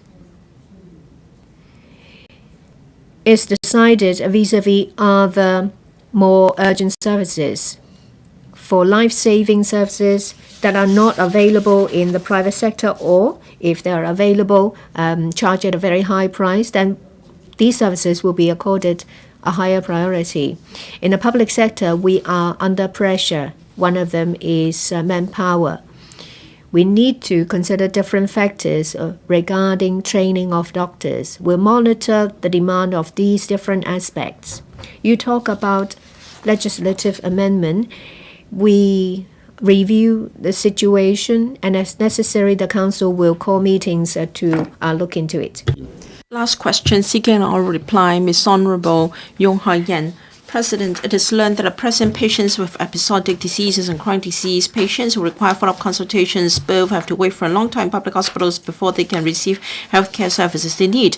Regarding shortening patients' waiting time for consultation in public hospitals, will the government inform this council whether it has compiled statistics on the average time currently taken by patients from being issued with number tickets to receiving diagnosis and treatments by doctors in general outpatient clinics, and 2, from registration to receiving diagnosis and treatment by doctors in A&E departments, as well as the respective average time taken by patients in consultation at these 2 departments from completion of receipt of diagnosis and treatments by doctors to being dispensed medicine. 2, whether it is study how to enhance the care received by patients while they're waiting for consultation in GOPCs and A&E department, such as by making good use of technologies to inform patients of waiting time requirement, providing more ad hoc beds or waiting rooms, and set indicators for waiting time for consultation. If so, the details, if not the reasons for that. And 3, as the HA currently provides non-emergency ambulance transport service or needs, whether the government knows the number of vehicles in the fleet concerned, the utilization rate of the service, and whether the government has studied the establishment of database on patients waiting time for consultation in public hospitals and made good use of needs vehicles to divert patients waiting for consultation to neighboring hospitals with shorter waiting time for consultations. If the government has, of the details, if not the reasons for that. Secretary for Health.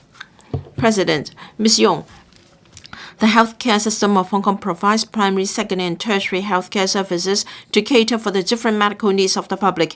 In general, primary healthcare, or PHC, is the first point of contact in a continuous healthcare process, taking care of citizens with mild symptoms and emphasizing on disease prevention and chronic disease management. At present, PHC is mainly provided by private doctors and public GOPCs. The public healthcare system, in particular public hospitals, is on the other hand mainly responsible for the provision of secondary, including A&E and specialist services, and tertiary healthcare services for patients with urgent or more severe conditions, as well as serving as a healthcare safety net for the public. Under the government's planning for the public healthcare system of Hong Kong, the public hospitals managed by the HA administer service planning based on 4 priority areas, including A&E and emergency care services. To provide better care for patients with episodic illnesses and chronic diseases, we have to strengthen community-based PHC services at the same time. To this end, the government launched the Primary Healthcare Blueprint to promote the development of community networks among family doctors, district health centers, and other healthcare professionals, so that the public will not need to visit hospital frequently, thereby allowing these hospitals to better utilize the resources for patients with more urgent or severe conditions. In consultation of HA, the reply to the question raised by Ms. Yong is as follows. 1 and 2 of the question, 18 public hospitals under HA currently provide A&E services for critically ill or seriously injured patients and victims of disasters. To ensure that citizens in need of urgent care can receive timely service, the A&E departments implement a patient triage system. Patients are classified into 5 categories, namely critical, emergency, urgent, semi-urgent, and non-urgent, according to their clinical conditions, and would receive treatment as prioritized by the urgency category. The HA's service targets specifies that critical patients will receive immediate treatment. In other words, 0 waiting time for these patients. And most emergency and urgent patients will be treated within 15 or 30 minutes respectively. They represent 95% or 8% of them. And the average waiting time for each triage category of A&E services for the last 3 years is annexed for members' reference. And just about half of the patients belong to the critical, emergency, and urgent categories, and their average waiting time is 0, meaning no waiting required, 8 and 26 minutes, respectively.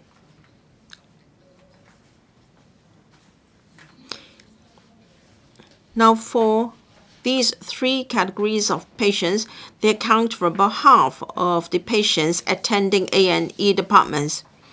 In respect of PHC, as mentioned above, such services are mainly provided by the private sector, which complement the public healthcare system.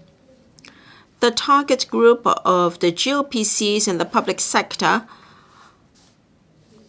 are low-income persons and the vulnerable groups. HA's GOPCs currently have an annual attendance of over 5 million, providing care for people in need, especially the elderly, low-income families, and chronic disease patients.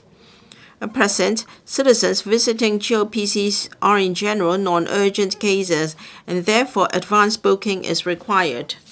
The consultation sessions of GOPCs are divided into morning, afternoon, and evening sessions, and they have been further divided into multiple time slots to facilitate patients booking appointments and attending consultations at the designated time.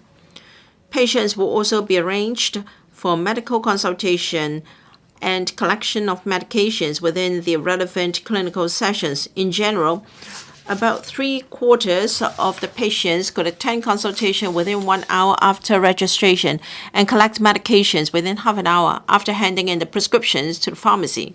Over the years, the government has introduced a number of subsidized or public-private partnership programs to encourage the public to use more PHC services in the community so as to allow the public healthcare system to focus on provision of acute care and emergency services while acting as the safety net for all.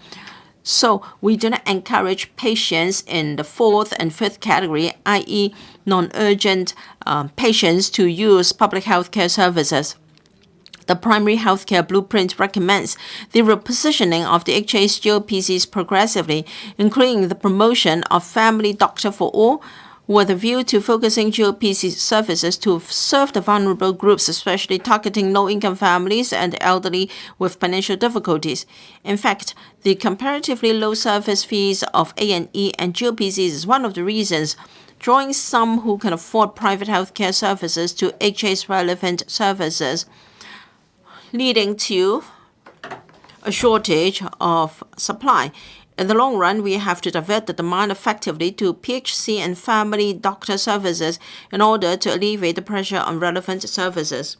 For the third part of the question, the HA's non-emergency ambulance transfer service NEETS mainly provides point-to-point transfer service for public hospitals patients who are not able to use other means of transport due to mobility, handicap, or mental or sensory impairment. Patients under discharge and inter-hospital transfer are the primary service targets, while service quota are allocated for patients of SOPCs or geriatric day hospitals. These are patients who are not able to use public transport. Generally speaking, healthcare staff will confirm with eligible patients and their families or carers if use of NEETS is required and make appropriate arrangements. In 2022-23, the NEETS of HA had a total of 276 vehicles and recorded a total of 562,170 patient transfers. In view of the current positioning of needs and the keen service demand of patients, HA will continue to focus on transferring patients with transfer needs or for discharge. It does not have any plan to deploy vehicles of needs for transferring patients waiting for consultations to heart hospitals. Ms. Eunice Yong, I'm very disappointed with the Secretary's reply. How many patients' lives have to be lost before we can have indicators? In my main reply, I ask how you are going to shorten the waiting time, whether you have indicators. I didn't see any indicator in your reply. You talked about diverting them to PHC and also district health centers. Now, we have patients that require assistance, and they are classified in the least urgent group, and so they have to wait for more than 20 hours before they can be seen. Now, we have this waiting time of A&E departments as at 9 a.m. Hospitals like Kwangwa Hospital, QEH, United Christian Hospital, and a few hospitals in the NT, Chongqing Hospital, and Yantai Hospitals had waiting time standing at over 8 hours. When it's over 8 hours, they do not specify the waiting time. It can be anything over 20 hours. So there is no indicator for shortening the waiting time of A&E departments. When can we have definite indicators? Thank you. Secretary. President, I already explained that A&E departments under the management of HA will carry out a patient triage system. Categories 1 to 3 include those who are critical, emergency, and urgent conditions. The waiting time. Now, for the first category, the waiting time is 0. They receive immediate attention. For patients with real risk, they will be accorded priority. Category 1, critical patients will receive treatment at once. Ms. Yong mentioned a waiting time of over 8 hours.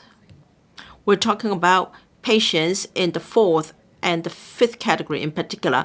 The 5th category belongs to non-urgent patients. And there are also seasonal fluctuations. For instance, recently we have a seasonal flu peak, and there are more patients infected with flu, and therefore we have more patients infected. Their symptoms are generally mild. It is our colleagues' professional assessment that they belong to non-urgent category, and then they do not have any imminent risk. If we look at the average for 2022 to 23 for the 4th category, and that is semi-urgent, the average waiting time was 124. Priority 5, non-urgent. The average waiting time was 158 minutes, a little bit over 2 hours. Sometimes it's over 8 hours because there are seasonal peaks with more patients displaying mild symptoms, but they have been assessed by HA staff that they do not have imminent life risk. Ms. Yong, Ms. Rebecca Chen, I'm very disappointed with the reply from the Secretary.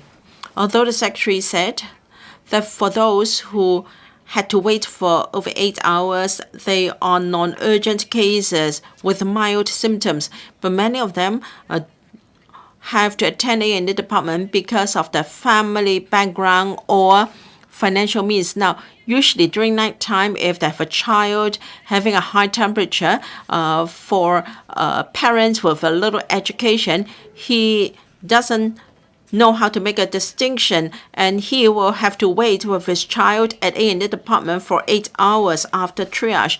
So they should not be allowed to wait for 8 hours without any medical attention. Now, we have been discussing with the HA for so many years. We have so many NGOs. We have mobile healthcare vehicles. Now, if they are really non-urgent, we can tell them that there is a mobile car, healthcare car at a corner. You provide them with subsidies, so the fee is just like that of A&E, and that they can receive immediate treatment. Now, according to Ms. Yong, there are 7 hospitals with the waiting time at A&E is over 8 hours. We understand that critical and emergency cases should be treated first, but we must not allow semi-urgent and non-urgent cases to wait for 7 to 8 hours before their conditions deteriorate and then to what incident happened. In fact, there have been such cases. So can you find ways and means to shorten the waiting time of these cases, perhaps a nearby clinic or a mobile treatment vehicle nearby? Secretary. Now, we have to bear in mind the pressure of A&E departments under HA and also manpower shortage. Now, we already got some measures such as night clinics to deal with cases with mild symptoms. And for A&E departments, usually the patient lists are long. So for HA, they refresh the waiting time of different A&E departments every 15 minutes. And then they can use HA app, and then at the registration counter of A&E departments, such information is displayed so the patients with lighter symptoms can consider seeking alternative treatment or seeking treatment at alternative locations. As for deploying NGOs to serve non-urgent cases, we can take that into account, and we have taken measures to enhance our A&E department's capacity, including leave encashment, A&E support session program, and special honorarium to provide better support to our A&E departments. Let me stress that for the fifth category of patients, i.e. non-urgent patients, it is a waste of resources if we serve them at A&E departments, and that can affect those who genuinely need A&E services. And that's the reason why we have proposed a primary health care blueprint so that members of the public can receive treatment in the community if their symptoms are light. I appeal to the public to refrain from using our A&E departments as far as possible. Now, the HA has got GOPCs, we have doctors in the private sector. This category of patients can receive treatment there to alleviate the burden on our A&E departments. Ms. Lam So-Wai, thank you, President. I am a bit moved by what Ms. Rebecca Chang and Ms. Eunice Yung said, because we have seen an increase of COVID-19 patients and flu patients. Many Gai Fongs have told me that they want to receive treatment in the private sector. The government has encouraged them to do so. Unfortunately, there is a Gai Fong I know who went to a private hospital for COVID-19, and he was advised to go to A&E department.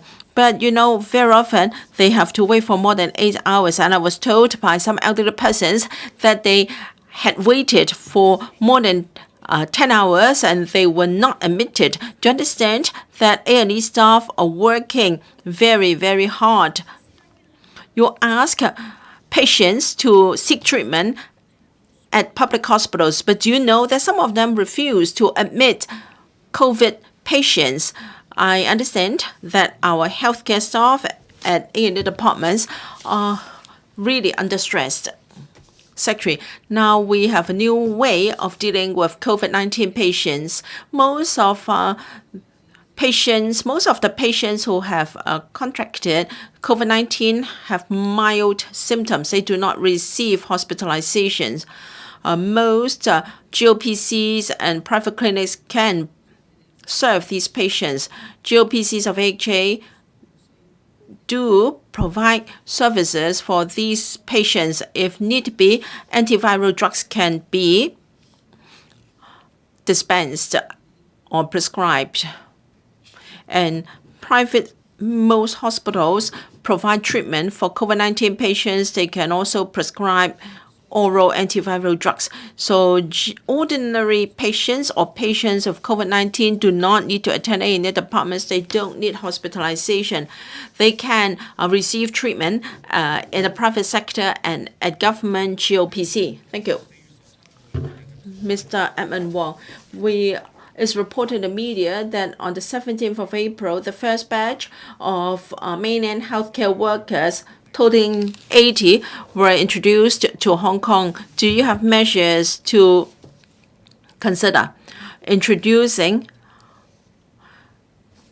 healthcare staff trained from outside Hong Kong? They can come from the mainland or overseas. Have you got any indicators to measure the effects of these personnel to the waiting time of A&E departments?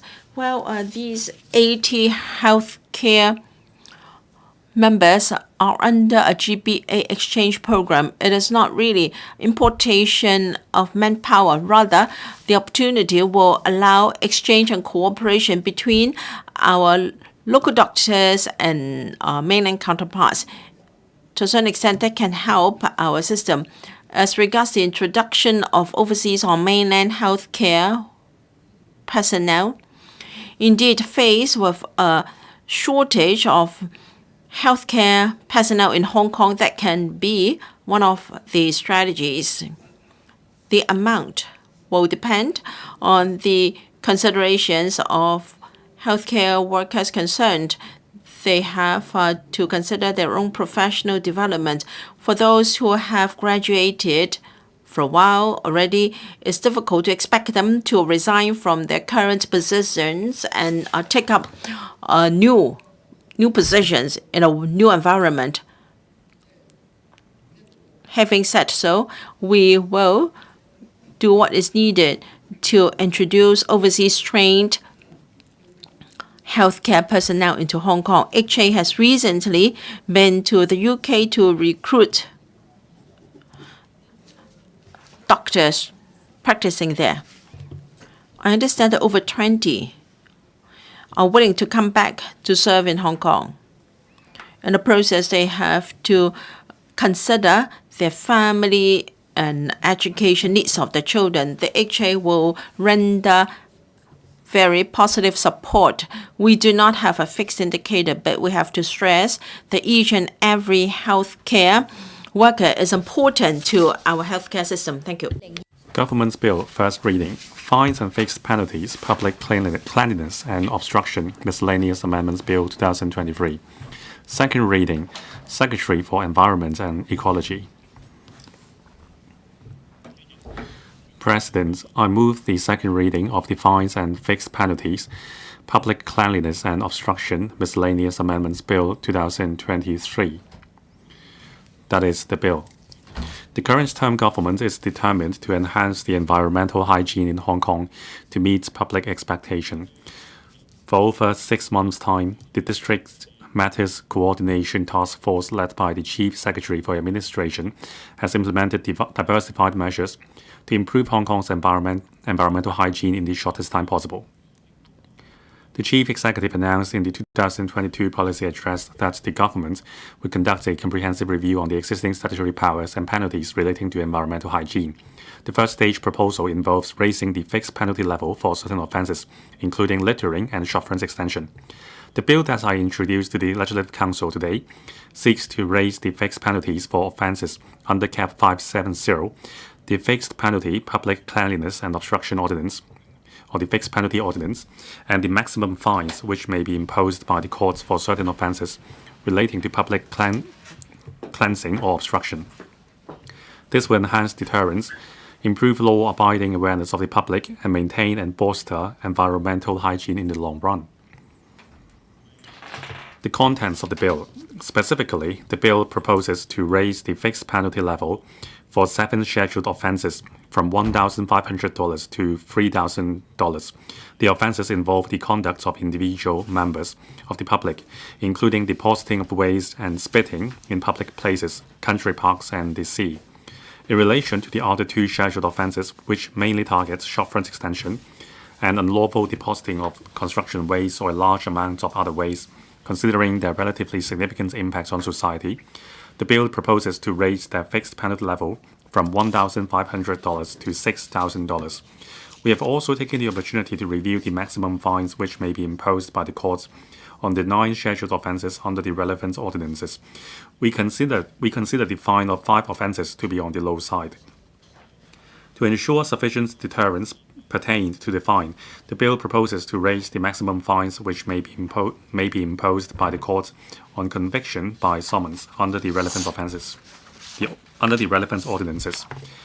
Also, in order to enable enforcement officers to issue fixed penalty notices of the appropriate amount based on the specific circumstances at the scene, for example, the size and types of the waste found, the bill proposes to empower relevant departments, including the FEHD, the Housing Department, the LCSD, and the AFCD, to issue fixed penalty notices for unlawful depositing of construction waste or large amounts of other waste, and to empower the Environmental Protection Department to issue fixed penalty notices for depositing of waste in public places. This will reduce interdepartmental referrals and ensure a consistent level of fixed penalty for similar non-compliance cases. On the effective date, we propose that the amendments come into effect 3 months after the bill is passed by the Council and published on the Gazette. This is to allow sufficient time for the government to publicise the increase of fixed penalty level to the trades and the public. On consultation, we have consulted the public widely on the major proposals under the bill and received general support from the public. In the consultation conducted between last December and this January, over 1,600 written submissions were received, with 80% of the respondents agreeing that it is necessary to raise the fixed penalty level. We have consulted the panel on food safety and environmental hygiene twice concerning the legislative proposal.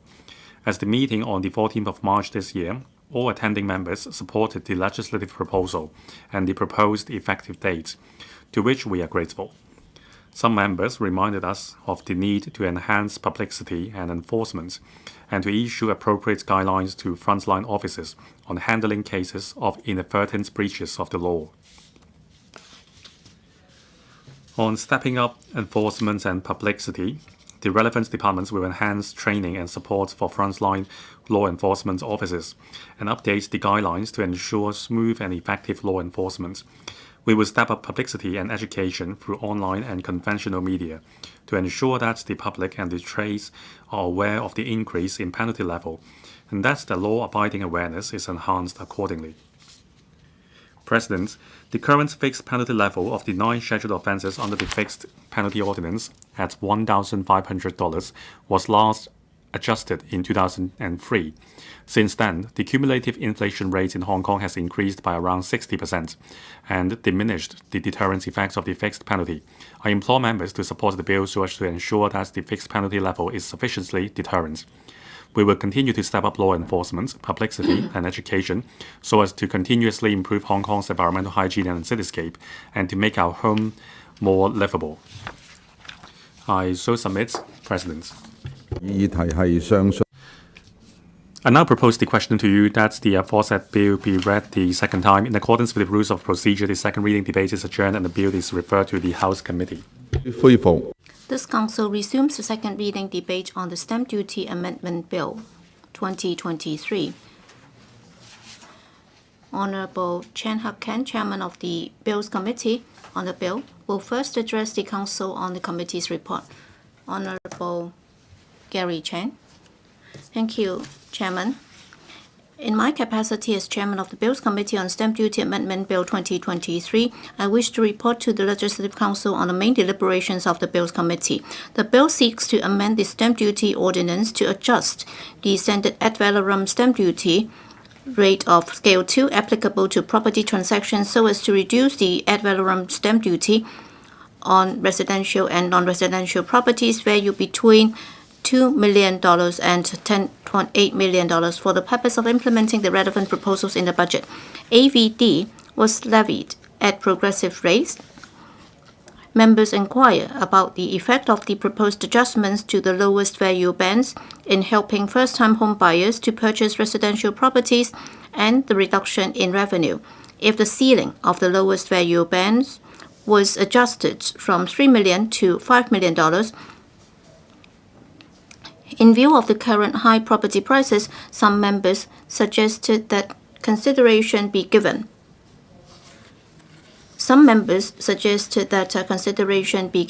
to extending the scope of stamp duty concessions to cover transactions with a consideration amount or value of over $20 million so that more home buyers could benefit from the stamp duty concessions. According to the administration, the proposed adjustments to the value bands will benefit first-time home buyers who wish to purchase residential properties with a consideration or value between $2 million and just under $10.8 million, mostly small and medium-sized flats. In determining the extent of the adjustment, the government will need to consider the impact on public finance and strike a balance. Based on the relevant statistics for 2022, it is estimated that the proposed adjustment will cost the government $1.9 billion in revenue per annum. If the lowest value band were further adjusted to $5 million, the government would lose an additional $800 million in revenue based on the 2022 statistics. Given that there were as many as 11 AVD value bands in Scale 2 and the rates were shown in alternating percentages and formula, which appeared to be very complicated, members inquired whether Scale 2 could be simplified. Members also noted that under the proposed Scale 2, when the amount or value of consideration of a property increase, the corresponding increase in AVD would be significantly greater than that of the consideration value. Some members were concerned that this would encourage property buyers to deliberately suppress their bids when negotiating prices, thereby putting owners who were eager to sell their flats for liquidity in a more disadvantageous position. The administration has explained that the AVD payable for some value bands is formulated as a formula rather than a percentage, with a view to providing specific relief for property transactions where the value is close to the edge of the value band. When the amount or value of the consideration increases from one value band to a higher value band, the application of the formula can attenuate the magnitude of the increase in tax. For example, for a $6 million property purchased between two value bands, the AVD at 2.25% would be $135,000. If there were no special concessions between the two value bands, the AVD on a property purchased for only $1 more